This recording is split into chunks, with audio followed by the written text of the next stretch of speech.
Assalamualaikum warahmatullahi wabarakatuh. Hello everyone, welcome to my video. My name is Azifa and I'm from class 3A. So, in this video, I will do a report of the video that I already watched. This one and this one. And I will provide the link of the video in the description box so you can check it out. And now, let's move on to the first report of the first video. So, let's go!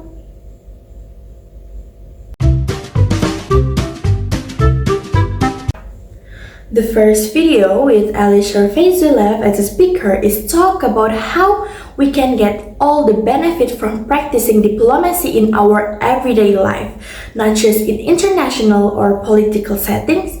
He explained that being diplomatic is all about getting along with others, resolving difference peacefully, and showing the respect for everyone's perspective.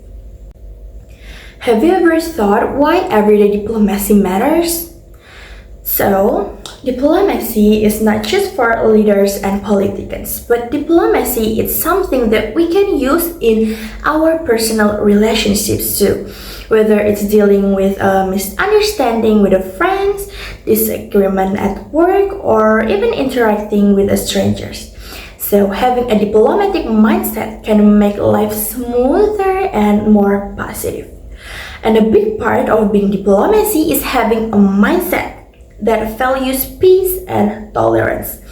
This means being willing to listen, stay calm, and understanding that people might see things differently from you. And when you approach situations with patience and be open-minded, it's easier to build the connections and solve the conflict without unnecessary tension.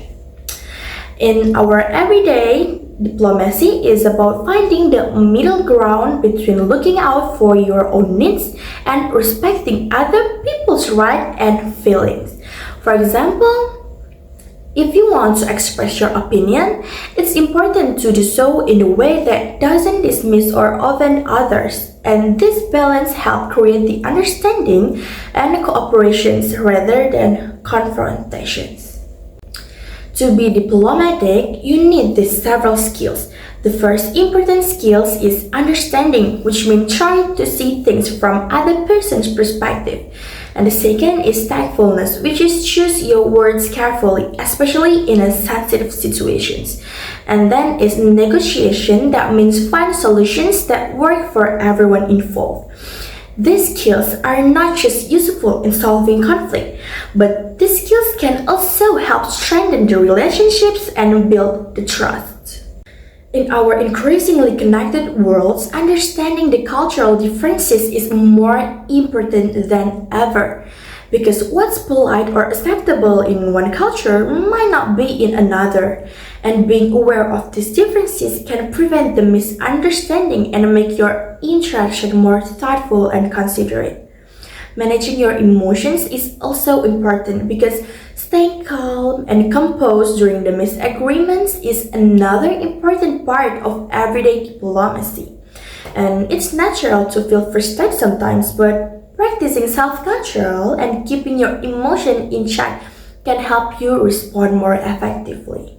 And this requires self-awareness and emotion regulations, which get better with practice. And sometimes it's the little thing that makes the biggest difference is a smile. Because a smile can break the ice, lighten the mood, and show that you are approachable. And the small gestures like this can go a long way in creating positive connections with the other. And the best part is, you don't need a formal setting to practice these skills. Everyday situations like ordering the food at a restaurant, navigating a disagreement at work, or chatting at the social event all provide opportunities to use and improve your diplomatic abilities. By practicing in these everyday moments, you can become more comfortable and confident in handling bigger challenges later. So, everyday diplomacy is about kindness, understanding, and cooperation, and it's a practical way to make your interactions with others more meaningful and harmonious, all while creating a more peaceful environment for yourself and those around you.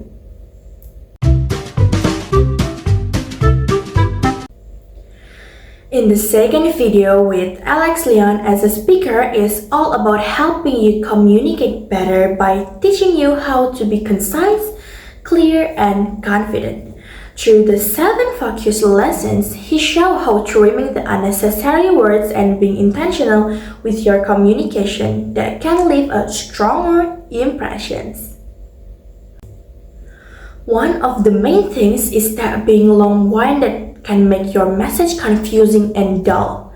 When you ramble, people lose track of what you're trying to say, and it leaves a poor impression. Learning to get to the point quickly not only keeps your audience engaged, but also shows that you will respect their time. And then, how to communicate more effectively? Okay, to be more concise and confident communicator, you need to focus on a few core practices. So let's check it out. So for the first is self-assessment. Start by reflecting on how concise your communication is. And are you someone who tends to talk too much or use unnecessary words? Knowing where you stand helps you figure out where to improve. Second is commit to brevity. Practice saying more with fewer words. The more concise you are, the clearer and more confident you will sound. This doesn't mean rushing, but it's about being purposeful with every word. Third is organize your ideas. Before speaking, take a moment to structure your thought. Clear points make your message easier to follow and remember. For instance, think in bullet points when presenting an idea. Fourth is use pauses effectively. Pauses are like punctuation for spoken words.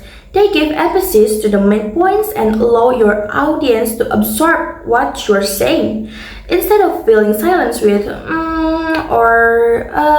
embrace the power of a pause. 5 is ditch fillers. Fillers like or like can make you sound less confident. Train yourself to replace fillers with silence, and it's a small change that make a big difference. 6 is nonverbal communication. Your body language plays a huge role in how your message is received. Make eye contact and avoid speaking with a rising tone, and smile to appear confident and approachable. This small adjustment can enhance your message significantly. 7 is practice, practice, and practice. The more you apply these techniques, the more natural they will feel. Start with everyday conversation, and soon clear and confident communication will become second nature. By practicing concise communication, you will not only improve how others perceive you, but also feel more confident in yourself. Long-windedness often gets mistaken for truthness, but in reality, it can dilute your message. Cutting out the unnecessary words, organizing your thought, and using strategic pauses can make your speech more impactful. And with the regular effort, these habits will transform the way you communicate. And whether it's during the casual chat, presentations, or professional settings. So, both Elisa Faizulev and Alex Leon show how important good communication is in our daily life.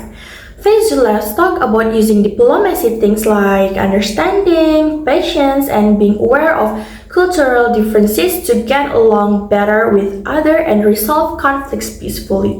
And Leon focuses on being clear and confident, showing how organizing your thought and cutting out unnecessary words that can make your message stronger and easier to follow. So, at the heart of both ideas is a simple truth that the good communication is about knowing what to say and how to say it. Whether you are trying to keep the peace in a tough situation or get your point across clearly and confidently. And these skills can make a big differences. Practicing them in every day can help you build better relationships, earn respect, and connect with people on a deeper level. So, that's all from me.